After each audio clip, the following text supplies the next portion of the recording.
This was what I had become, basically, worse than a child. And I vowed in that moment that I would no longer make my mistakes someone else's responsibility. I give a lot of freelancing advice on here, don't I? Especially freelancing on Upwork, but nobody really knows how it all started, especially for me, and all the lessons that I learned along the way. If you want to know how long it took me to land my very first Upwork client, stick around. Hey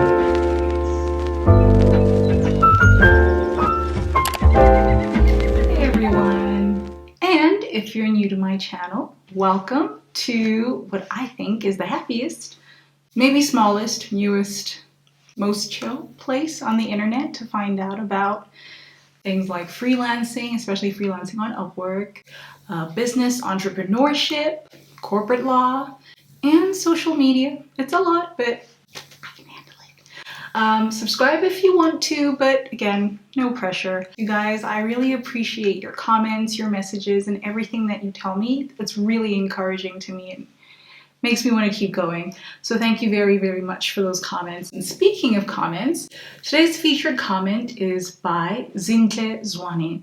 And Zinhle says, I just stumbled on your channel and I know I need to focus and learn. Thank you very much for that comment, Zinhle. I hope my videos are kind of helping to illuminate your freelancing journey. Once you've landed your very first project, you'll be well on your way. I've said this before and I'll say it again. Freelancing is lonely. It's lonely. So it's nice to be able to reach out to a community of people who are on that same journey as you and are picking up lessons as they go along. And speaking of community, join our very small, I think it's less than 100 members, Facebook group.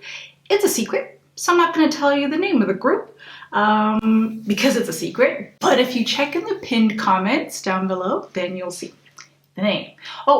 As you join the group, just please remember to answer the membership questions so that we'll know how to help you once you're a member of the community. I host a lot of free training, pieces of training, based on the most frequently asked questions inside the group. We also share stories, articles, anecdotes, all kinds of pieces of information pertaining to freelancing, and how to do freelancing sustainably as we reach milestones and certain income goals. So without further ado, here's my story. So when I toyed with the idea of freelancing, I needed a platform, and I'm sure everyone can agree, you need a platform that would give you access to clients. Simple, right? It didn't really matter to me where in the world they came from, as long as these people were willing to pay, right? So in February of 2013, with those prerequisites, those two main prerequisites in mind, I set off to figure out where with my level or lack thereof skill, where would the money reside? Where was the money going to come from? So I checked elance.com first, created my profile, and then I began bidding on contracts. It's like shooting in the dark, hoping that something would stick. As you can imagine, nothing did stick. And after 2 days, I decided to move on to the next platform. Freelancer.com in 2013 was a little tougher to navigate. I set up everything as necessary, but I just couldn't make it past its gatekeepers. As I mentioned before, my CV or my curriculum vitae was abysmal, like nothing. So they wanted to see if I was worth my weight in gold on Freelancer.com. But since I was still reinventing myself as a copywriter, I had nothing to show for it. And so I didn't have anything to offer the Freelancer.com market. The site has since changed, by the way, since I last ventured on the platform, and it looks a lot more like what Odesk used to look like. But back then, it was impossible for someone like me with zero experience to do anything on that platform. So with this new information in mind, I set up my odesk.com profile and I decided to put myself in the category of content writer, low-hanging fruit skill, instead of copywriter, something you need certification for and you have to demonstrate that you actually have the knowledge and that you didn't just get certified, right? So Odesk.com is now known as Upwork. So I've been there since 2013, right? And the reason why I chose content writer instead of copywriter was because it's a much broader category. So I could land whatever contract someone gave me, and then I could prove to them that they made the right decision. Unlike other platforms back then, Odesk didn't really care if I was formally qualified as long as I could do the work.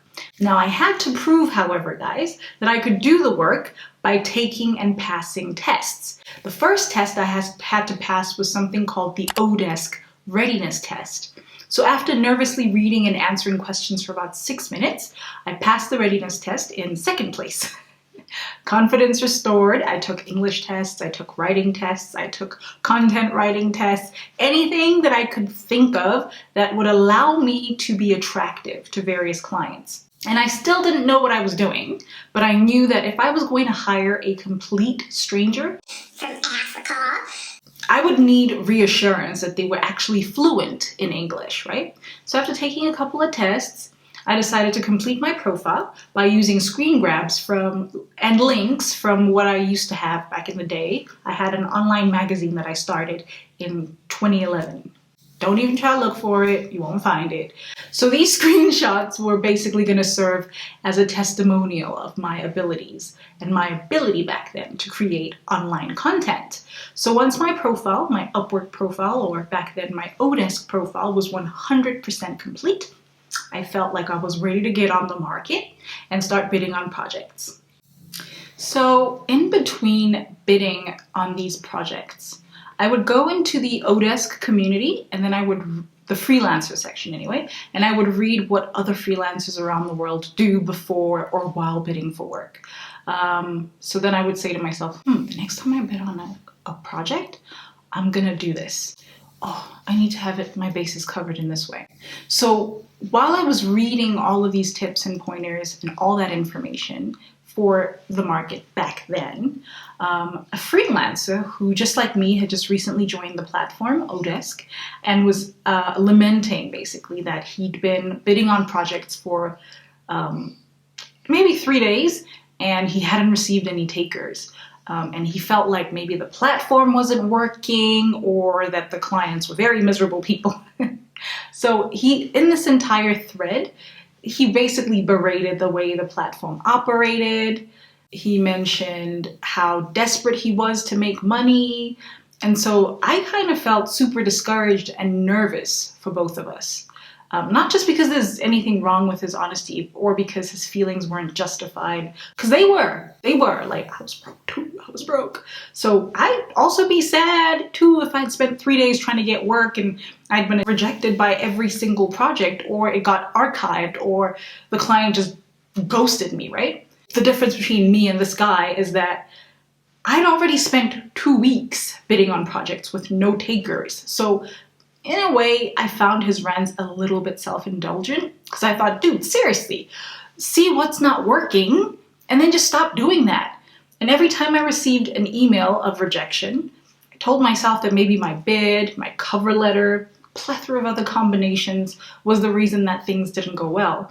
And then I decided to change the cover letter, maybe gather some enthusiasm. I said to myself, like, maybe if I get excited, they'll feel it through the computer screen and they will choose me. Well, a whole month later, I still hadn't landed a client. Now, usually, meaning after a month, usually the old me would have long given up and decided that the only reason why the grapes are sour is because they won't come down from the tree. So they are sour. But something about this particular time was different. I can't tell you. Maybe the difference was because of the fact that I actually saw people getting these projects, and I saw what people were doing, and I saw that people were managing just fine. So like, I saw that people were getting hired, and with the old Odesk platform, I was actually able to see the caliber of people that were consistently getting chosen to do the work. So I tried my best. I looked at their profiles. Now on Upwork, what you can do is type in use it as if you were a client. So go into client mode, or even in the search bar, you can search for a freelancer, right?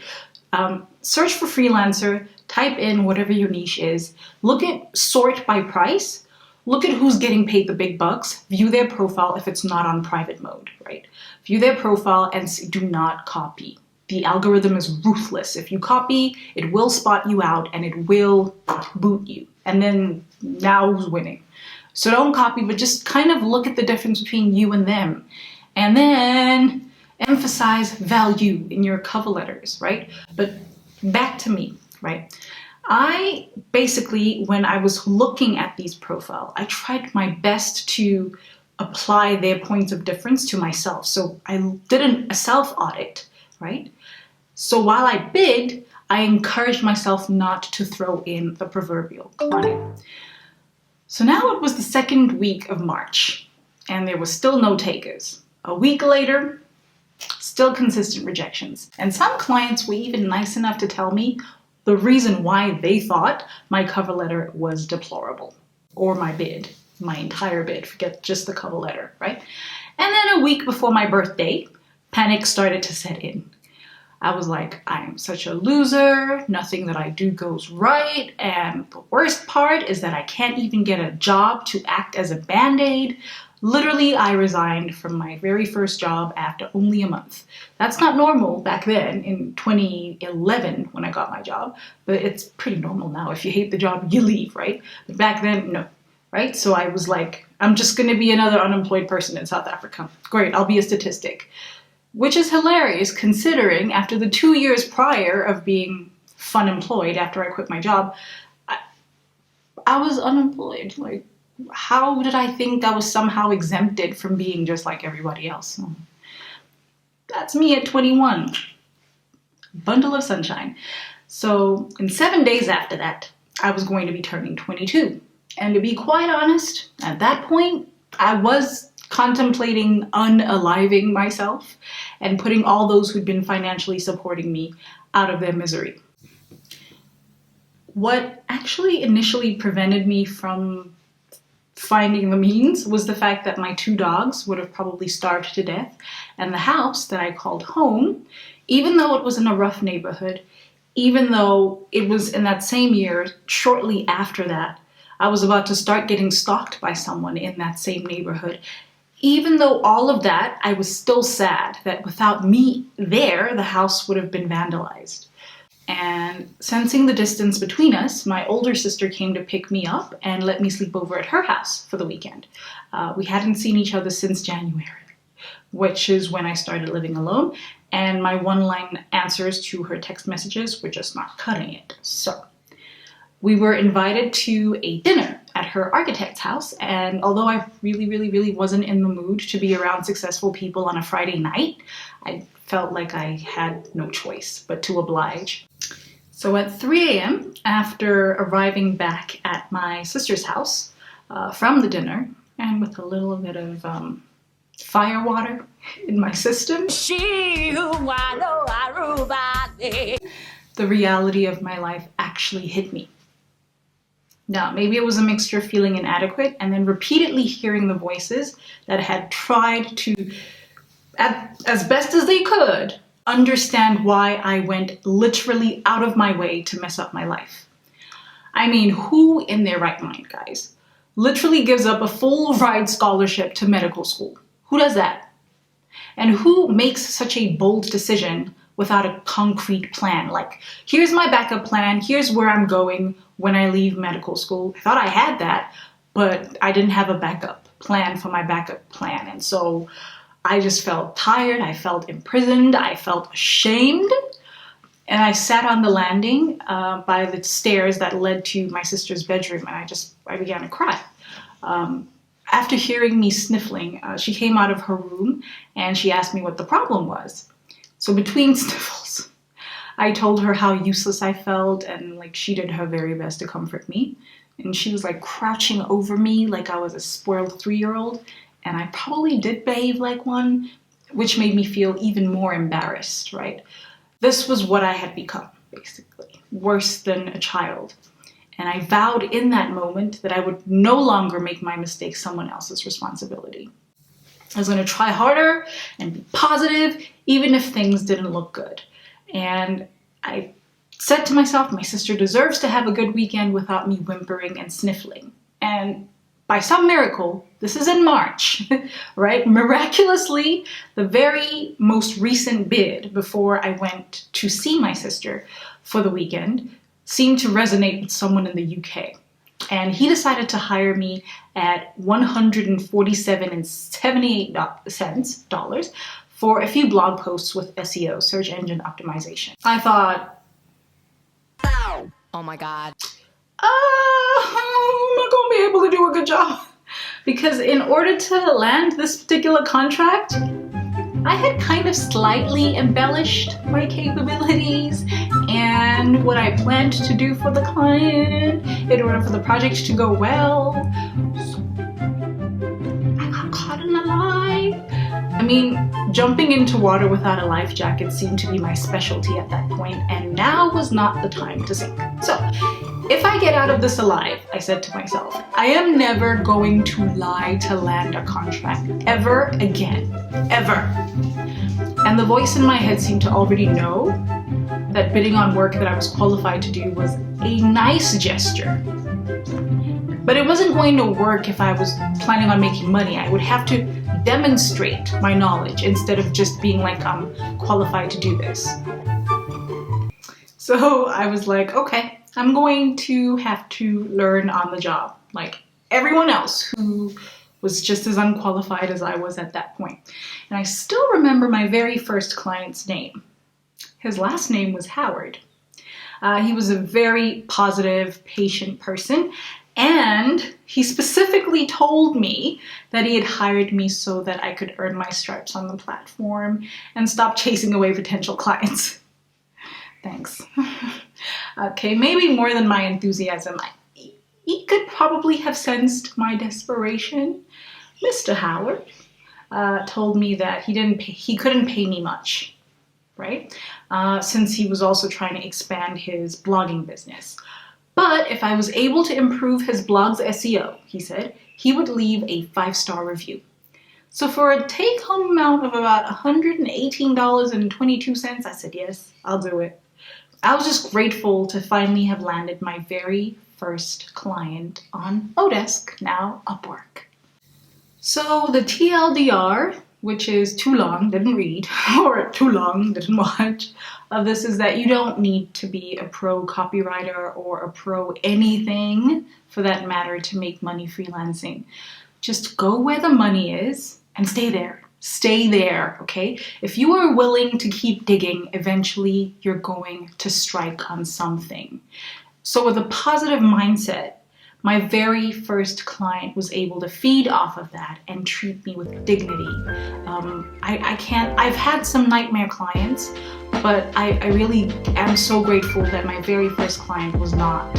Sometimes clients will hire you not because of what you can do, but what you represent to them. It's not your business whether they see your potential or whether they see the sadness in your eyes when they look at your photo on Upwork, or whether they see you as a potentially great freelancer. Just do your best and forget the rest. What you say depends on you, but how it's received depends on the client. Don't give up on yourself, okay? Even if 2 months pass and you don't land anything. And that's how it started, in a nutshell. If you haven't already, you should definitely check out my video on the 5 Upwork proposal mistakes to avoid.